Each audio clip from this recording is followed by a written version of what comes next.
The biting winds of December 1914 swept across the ravaged fields of Flanders, carrying with them the stench of cordite and decay. For 5 long months, Europe had been locked in a brutal, unprecedented conflict, a war that promised swift victory but delivered only carnage and stalemate. Along the Western Front, opposing armies burrowed into the earth, creating a labyrinth of trenches that stretched for hundreds of miles, from the Swiss border to the North Sea. These were not the battlefields of old, of gallant charges and decisive maneuvers. This was a new kind of war, a war of attrition, where men were reduced to numbers and life was measured in inches gained or lost. Amidst this landscape of despair, a young man named Albert Roach found himself far from the familiar comforts of his pre-war life. Before the war, Roach was a celebrated footballer, a striker renowned for his agility, precision, and unwavering determination. He was the pride of his local team, AS Saint-Étienne, a rising star destined for greater glory. But the outbreak of war had abruptly shattered his dreams, transforming him from a sporting hero into a soldier fighting for his country. The transition was jarring, the contrast between the roar of the crowd and the deafening artillery fire almost unbearable. Roach enlisted with a sense of patriotic duty, believing, like so many others, that the war would be over by Christmas. He envisioned a swift victory, a triumphant return home, and a resumption of his football career. But the reality of the trenches quickly dispelled such illusions. He witnessed firsthand the horrors of modern warfare, the relentless shelling, the constant threat of snipers, the agonizing screams of the wounded, and the ever-present specter of death. The camaraderie among the soldiers offered some solace, but it could not erase the trauma of what they were experiencing.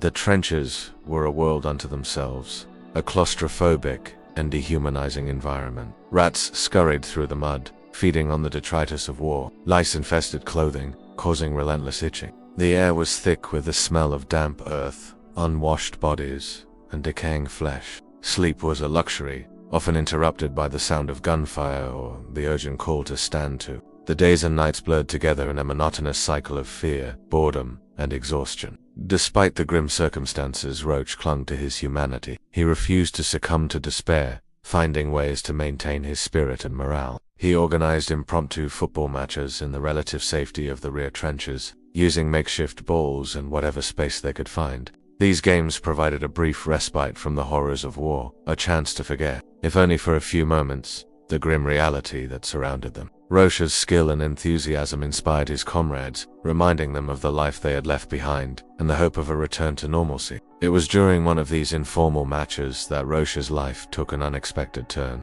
A stray shell exploded nearby, burying several men alive in a collapsed section of the trench. Without hesitation, Roach sprang into action. Ignoring the danger, he began digging frantically with his bare hands, pulling away the mud and debris. His fellow soldiers joined him, working with a desperate urgency to reach their buried comrades. Roach's determination and leadership proved crucial in the rescue effort. He directed the operation with a calm efficiency, coordinating the efforts of the other soldiers and ensuring that they worked safely and effectively. He utilized his knowledge of the trench system to identify the most likely points of access and to anticipate potential hazards. His actions were driven by a deep sense of compassion and a refusal to abandon his fellow soldiers.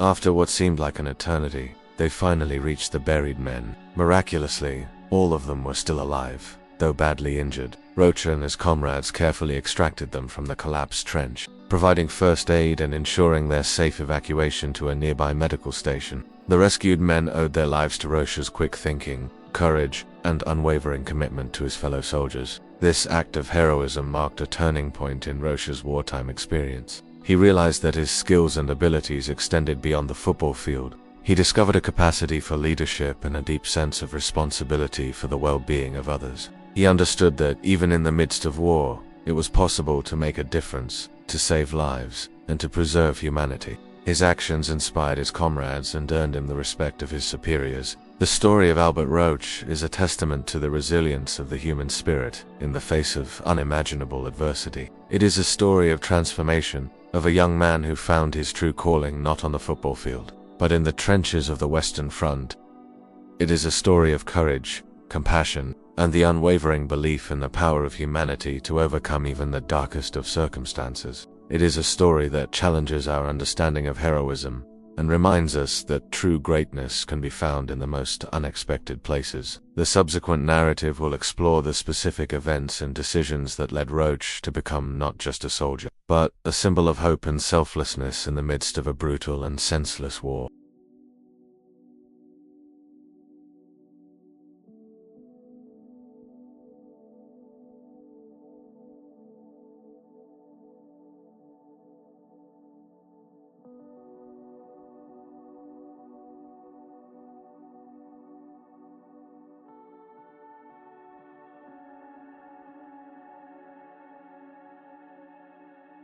Inspired by his impromptu rescue, Roach sought opportunities to use his athleticism and tactical mind to improve the lives of those around him. He observed that many casualties stemmed from avoidable accidents within the intricate trench system itself. Soldiers, disoriented in the maze of dugouts and communication trenches, would often stumble into unsecured areas, fall victim to collapses, or become lost during routine patrols, especially at night. Consequently, Roach proposed a system of trench mapping and improved signaling, leveraging his familiarity with the terrain and his innate ability to visualize spatial relationships. He meticulously documented the layout of his sector, noting potential hazards, escape routes, and strategic vantage points.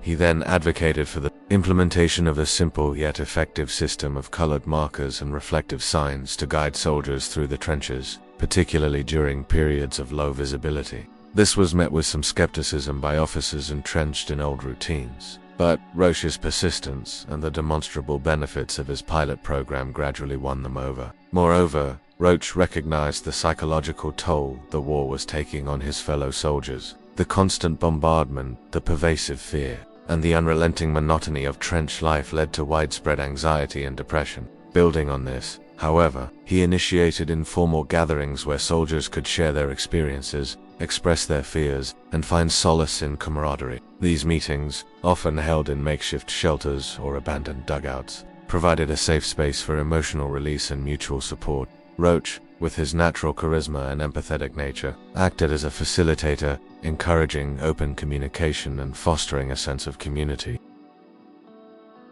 To further combat the debilitating effects of boredom, Roach organized educational sessions on a variety of topics, ranging from basic first aid to rudimentary map reading. He believed that keeping the men mentally engaged would not only improve their morale, but also enhance their survival skills. These sessions, though informal, provided a much-needed distraction from the horrors of war and offered a sense of purpose and intellectual stimulation. Conversely, some viewed these initiatives with suspicion, questioning Roach's motives and fearing that his activities might undermine discipline. Rumors circulated that he was a pacifist or a malcontent, sowing seeds of dissent among the ranks. However, Roach remained undeterred, focusing on the positive impact his efforts were having on the lives of his fellow soldiers. He understood that true leadership was not about blind obedience, but about inspiring others to strive for a common goal, even in the face of adversity. Another crucial layer is that Roach began to study the patterns of enemy attacks, noticing that certain sectors of the trench line were more vulnerable than others. He shared his observations with his superiors, suggesting adjustments to defensive strategies and proposing the deployment of additional resources to reinforce weak points. His insights, based on careful analysis and keen observation, proved invaluable in preventing several potential breaches of the trench line, further solidifying his reputation as a resourceful and insightful leader. Now, consider how this applies when you face a seemingly insurmountable challenge. Roach used every skill at his disposal to address immediate needs and improve overall conditions.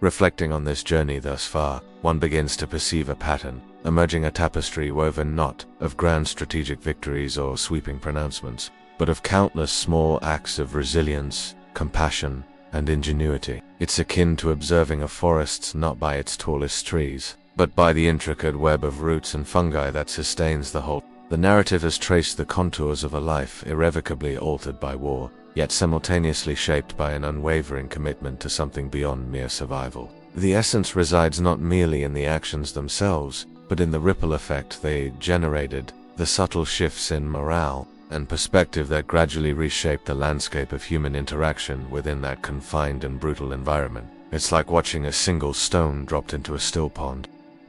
The concentric circles expanding outwards, touching and influencing everything in their path. The implications extend beyond the immediate context of the trenches, hinting at a broader truth about the nature of leadership and the potential for individual agency, even amidst seemingly insurmountable odds. Consider, too, the quiet defiance inherent in these actions, our refusal to be defined solely by the dehumanizing forces of war. It's akin to a wildflower pushing through the cracked concrete of a city street, a testament to the enduring power of life and beauty in the face of desolation. The narrative subtly underscores the idea that even in the darkest of times, the human spirit can find ways to flourish, to create pockets of hope and meaning in the most unlikely of places.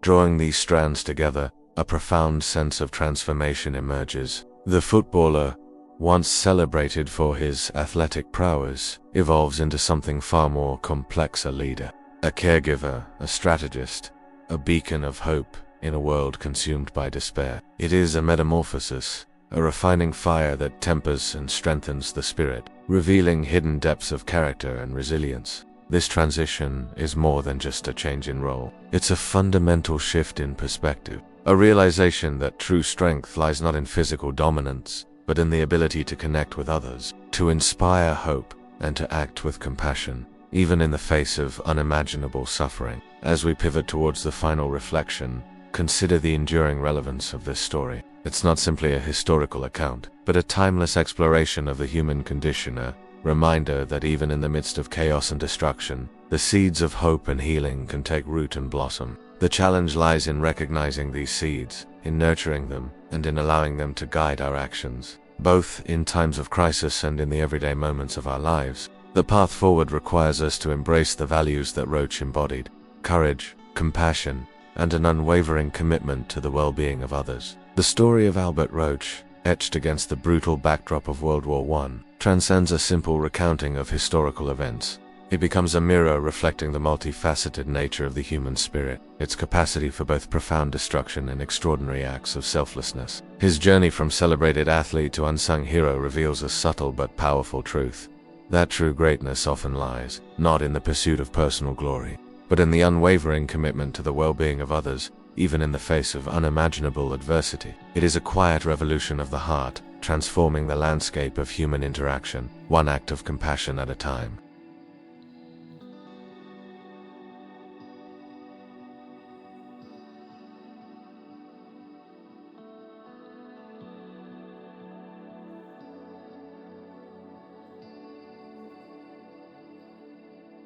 Consider the enduring resonance of his actions. In a world often defined by division and conflict, Roach's story serves as a potent reminder of our shared humanity, the invisible threads that connect us all. His willingness to risk his own life to save his comrades, his dedication to improving their living conditions, and his unwavering belief in their inherent worth, all speak to a profound sense of empathy and a deep understanding of the interconnectedness of human existence. It is a lesson that transcends time and culture, a universal message of hope and resilience that resonates with anyone who has ever faced adversity or sought to make a difference in the world. The battlefield, in Roach's hands, became an unlikely canvas for human connection, a testament to the enduring power of empathy and compassion. He did not seek accolades or recognition, but simply acted according to his conscience, driven by a deep-seated desire to alleviate suffering and to preserve the dignity of those around him. In doing so, he transformed not only the lives of his fellow soldiers, but also the very nature of the war he was fighting, turning a landscape of despair into a space for hope, resilience, and ultimately, healing. The true practice begins now. Roche's legacy invites us to examine our own lives, to identify the opportunities we have to make a positive impact on the world around us. It challenges us to look beyond our own self-interests and to consider the needs of others, to act with courage, compassion, and unwavering commitment to the well-being of all. It is a call to embrace our shared humanity, to recognize the invisible threads that connect us, and to strive to create a world where empathy and understanding prevail over division and conflict. The true victory lies not on the battlefield, but in the quiet acts of kindness and compassion that transform lives and shape a more just and equitable world for all. Let his tale be a reminder that even in the darkest of times, the light of human kindness can still shine brightly, guiding us toward a future where hope and healing prevail.